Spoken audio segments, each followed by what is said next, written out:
देवास में एक युवती ने युवक पर शादी का झांसा देकर दुष्कर्म, ब्लैकमेलिंग, धोखाधड़ी और लाखों रुपए की ठगी के गंभीर आरोप लगाए हैं।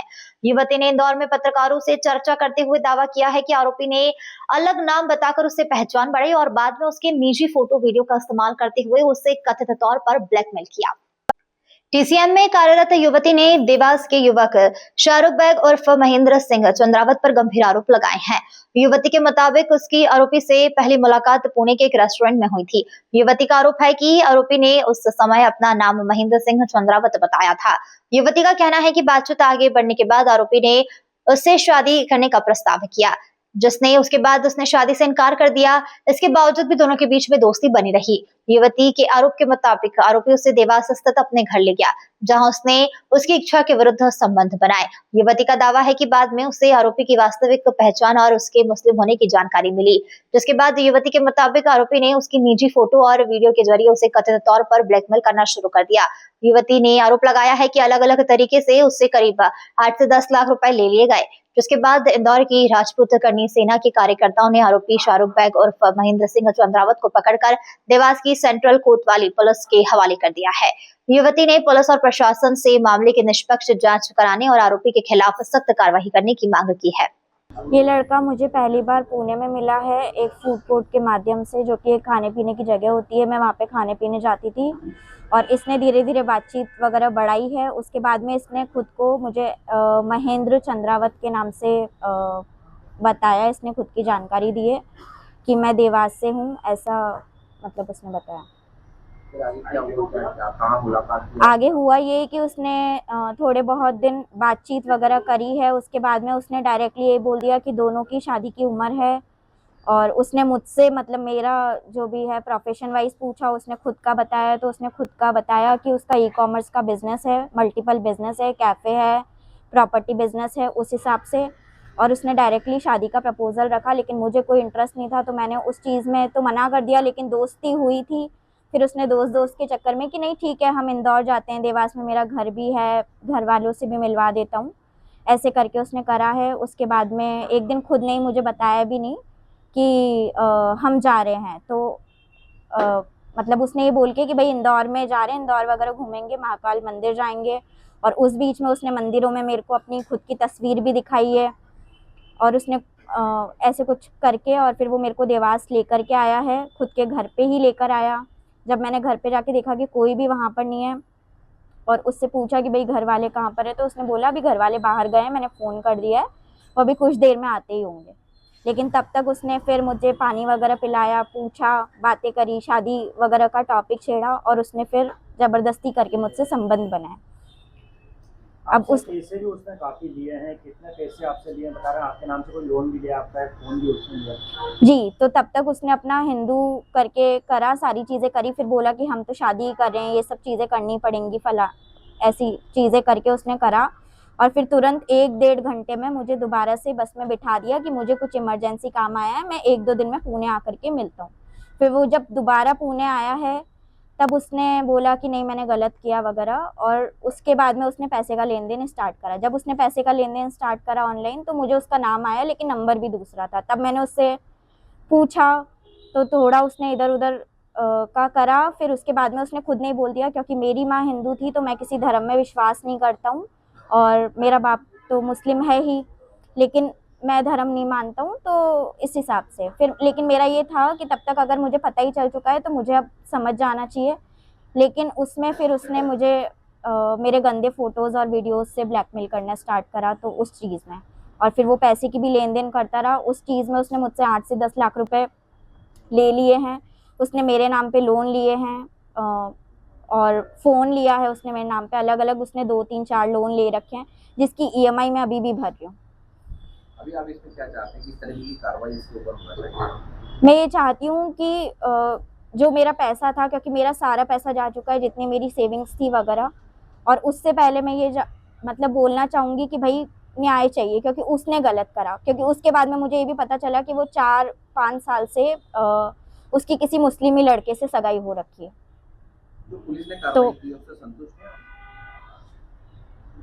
जो एफआईआर दर्ज हुई है धाराओं को लेकर, आपको लगता है कि वो कड़ी कार्रवाई इस पर होना चाहिए, कड़ी धाराओं में मामला दर्ज होना था? नहीं, मैं उससे संतुष्ट तो नहीं हूँ, लेकिन अभी देखते हैं कि अभी जो मामला गया है सरकार के पास में, तो वो शायद मुझे प्रॉपर न्याय ही देगी कि ऐसे बंदे तो मेरी नज़र में छूटने ही नहीं चाहिए। और इसके अलावा उसने ऐसा नहीं है कि केवल प्यार का झांसा देकर के हिंदू मुस्लिम कराए या फिर पैसा लूटा है, वो हर एक गलत काम में शामिल है।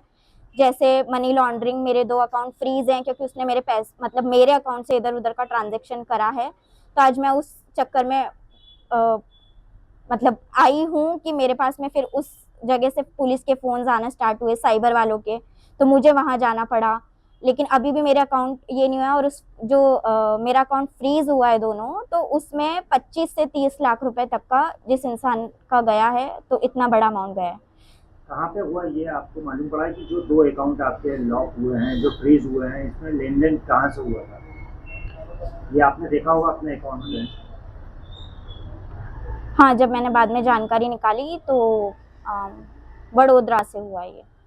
क्या आपको पुलिस में आप गवाही देने गए थे मनी लॉन्ड्रिंग के केस में, तो आपकी गवाही कहाँ, इंदौर में हुई थी, कहाँ हुई थी? जब मुझे पता चल गया कि इसी के द्वारा किए गए ट्रांजैक्शंस पे जो इसने करे हैं और इसके दोस्तों को करवाए हैं, तो फिर मैंने पहले इससे बात करना ज़्यादा ज़रूरी समझा, मैंने वो करा। और इसने फिर वहाँ पर पे दोबारा से मुझे मेरे फ़ोटोज़ वीडियोज़ पे ब्लैकमेल करना स्टार्ट कर दिया। और फिर मैं आगे बढ़ ही नहीं पाई कि उस चक्कर में उसने मुझे बहुत ही गंदा मतलब धमकी वगैरह दी है। इस लड़के का नाम क्या है?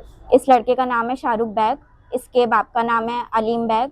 इसका बाप भी सब चीज़ों में शामिल है क्योंकि अभी सब कुछ होने के बाद पहली बार भी ये मुझे देवास पे लेकर के आया, मुझे बोला घर वालों का वगैरह। बीच में मुझे पता चल गया कि ठीक है ये मुस्लिम है।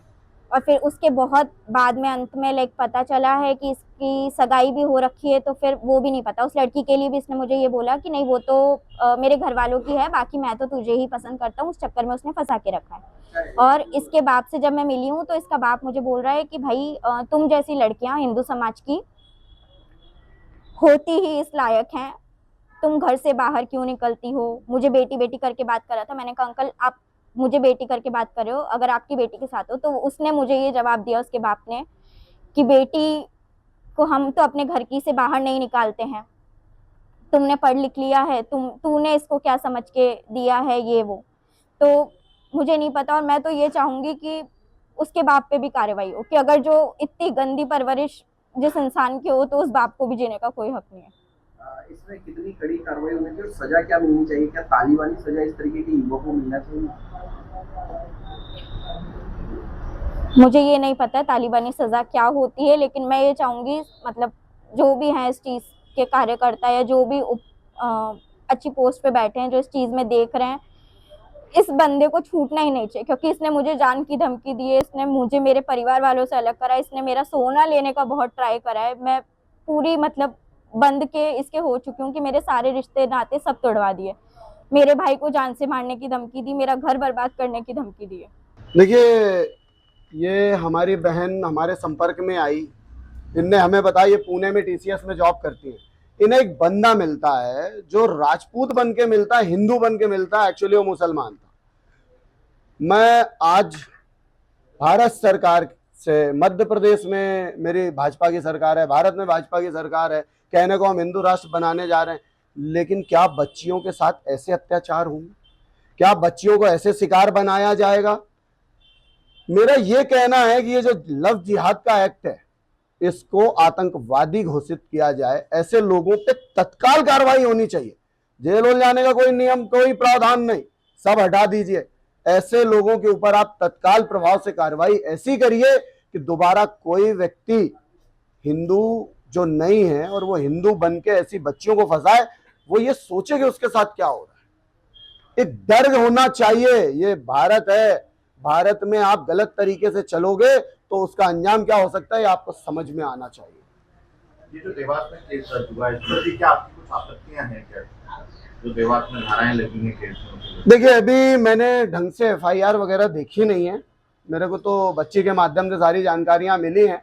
तो मैं ये कहना चाहूंगा कि देखिए, मैंने अभी आपसे एक ही बात कही कि जो धाराओं की हमारी बात हो रही है, मैंने ये कहा इस एक्ट को आतंकवाद में मिला देना चाहिए। धाराओं की तो बात ही नहीं है।